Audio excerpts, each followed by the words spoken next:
नाज़रीन, सियासी मंजर ये है कि BNP तो पाकिस्तान तहरीक इंसाफ की हुकूमत से रूठ चुकी है। उनको मनाने के लिए इस वक्त उनसे रवाबित भी जारी हैं और एक तरफ पाकिस्तान तहरीक इंसाफ की हुकूमत के उनसे रवाबित जारी हैं तो दूसरी जानिब अपोजिशन जमातों ने भी उनसे राबते किए हैं। उनके साथ साथ BAP से भी राब्ते हुए हैं और दीगर इत्तेहादी जमातों से भी राब्ते चल रहे हैं ताकि पाकिस्तान तहरीक इंसाफ की हुकूमत को टफ टाइम दिया जा सके। अगर नंबर गेम की बात करें, कौमी असम्बली में सादा अक्सरियत 172 अरकान की चाहिए और अगर ये BNP के 5 अरकान पाकिस्तान तहरीक इंसाफ की हुकूमत से अलहदा हो भी जाते हैं तो 180 की तादाद अभी भी पाकिस्तान तहरीक इंसाफ के पास है। इसके साथ साथ BAP के भी 5 अरकान हैं, काफ लीग के भी 5 अरकान हैं, MQM के 7 अरकान हैं। ये वो बड़े इत्तेहादी हैं जो इनके साथ मिले हैं, वो बाकी किसी का 1, किसी का 2, किसी का 3 है। इस वक्त जो सूरत हाल पैदा हो चुकी है, अपोजिशन जमातों के भी कुछ अरकान जिनमें पाकिस्तान मुस्लिम लीग नून और पाकिस्तान पीपल्स पार्टी है, उन्होंने हुकूमती अरकान से राब्ते किए हैं। यानी नंबर गेम दोनों तरफ से पूरी करने की कोशिशें जारी हैं। इसी पर बात करने के लिए सीनियर सहाफ़ी राना अजीम साहब हमारे साथ मौजूद हैं और वज़ीर इत्तलात पंजाब फ़याज़ुल हसन चौहान साहब हमें ज्वाइन करेंगे। राना साहब, बज़ाहिर तो राब्ते अपोजिशन की तरफ से जारी थे इन जमातों के साथ, BNP के साथ और BAP के साथ, लेकिन अब तो अपोजिशन अरकान के अपने जो नाराज़ अरकान हैं उन्होंने हुकूमती जमात से राब्ते शुरू कर दिए हैं। ये तो जैसे को तैसा हुआ। बिस्मिल्लाहिर्रहमानिर्रहीम। बिल्कुल यासर इसी तरह है। देखें, मैंने कल के प्रोग्राम में भी कहा था कि अपोजिशन की तमाम चालें, अपोजिशन की तमाम कोशिशें, अपोजिशन के तमाम हरबे जो हैं नाकाम हो जाएंगी।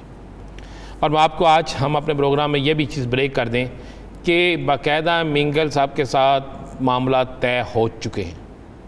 मैं फिर कह रहा हूँ, अख्तर मेंगल साहब के साथ मामला तय हो चुके हैं। कुछ देर वो अपनी इज़्ज़त को रखने के लिए या कह दें सियासी अपनी हिकमत अमली के तहत कुछ अर्सा वो ये ज़रूर कहेंगे कि मेरे मुतालबात पूरे नहीं हुए, लेकिन मेरे पास ये बिल्कुल कन्फर्म ख़बर है कि उन्होंने वाज़े तौर पर एक अहम तरीन हुकूमती शख्सियत को ये कह दिया है कि हम किसी सूरत में भी आपके मुखालिफ नहीं जाएंगे। सही। मैं फिर कह रहा हूँ, अख्तर मेंगल से हुकूमत के मामला तय हो चुके हैं और वज़ीर-ए-आज़म का इसमें बड़ा इंटरेस्ट है। वज़ीर-ए-आज़म ने और कुछ वज़रा ने इसमें बड़ा इंटरेस्ट लिया। अब बाकी बात करते हैं कि जब वफाक के अंदर चूँकि बड़े दावे किए जा रहे थे कि तहरीक इंसाफ के अंदर एक बड़ा ग्रुप बन गया। देखिए, जब आप हुकूमत में होते हैं तो कुछ अरकान असम्बली नाराज़ भी होते हैं, लेकिन मौजूदा हालात में मैं नहीं समझता कि हुकूमत में रहने वाले अरकान असम्बली में से कोई एक शख्स भी जो है वो हुकूमत को छोड़ के जाए।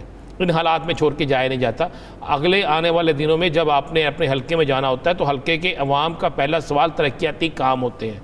हलके के अवाम के पहले सवाल उनके तकर्रर तबादले होते हैं। हलके के लोगों के पहला सवाल जो होता है कि भाई आपने 2 साल में हमारे लिए क्या किया, अगले आने वाले इलेक्शन तक क्या करेंगे। तो इसलिए हुकूमत छोड़ के अपोजिशन में जाना बहुत कम चांस होते हैं, जबकि अपोजिशन से हुकूमत में आना, हुकूमती बेंचों के साथ राब्ते रखने, अपने लिए फ़ंड लेना, अपने लिए फ़ंड लेकर तरक्याती काम करवाने और आने वाले इलेक्शन के लिए अपनी को यकीन दहानी कराना, ये आसान होता है। देखिए, आपको याद होगा मुस्लिम लीग नून के बहुत से अरकान असम्बली जब मिले, वज़ीर-ए-आज़म पाकिस्तान से मिले, वज़ीर आला पंजाब से मिले, तो जब उनसे पूछा गया तो उन्होंने कहा भाई हमने अपने हलकों के तरक्याती काम नहीं करवाने, हमने अपने हलकों के लोगों को जवाब नहीं देना। तो मेरे इत्तला के मुताबिक अगर अपोजिशन स्कोरिंग करती है, अपोजिशन अगर आती है स्कोर पूरा करने के लिए, तो अपोजिशन जो है उन्हें कम अज़ कम 45 अरकान को तोड़ना पड़ेगा। मैं फिर कह रहा हूँ 45, इसलिए कि अपोजिशन के अपने अंदर एक बहुत बड़ा ग्रुप उनके बन चुका है।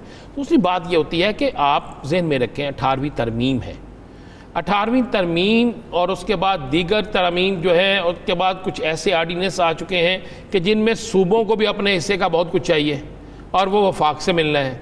कुछ वफाक दे भी चुका है, कुछ वफाक से हमदर्दियाँ भी हैं। फिर उसके बाद जो आप अपनी वफादारी तब्दील करते हैं उसके लिए आपको एक तादाद चाहिए होती।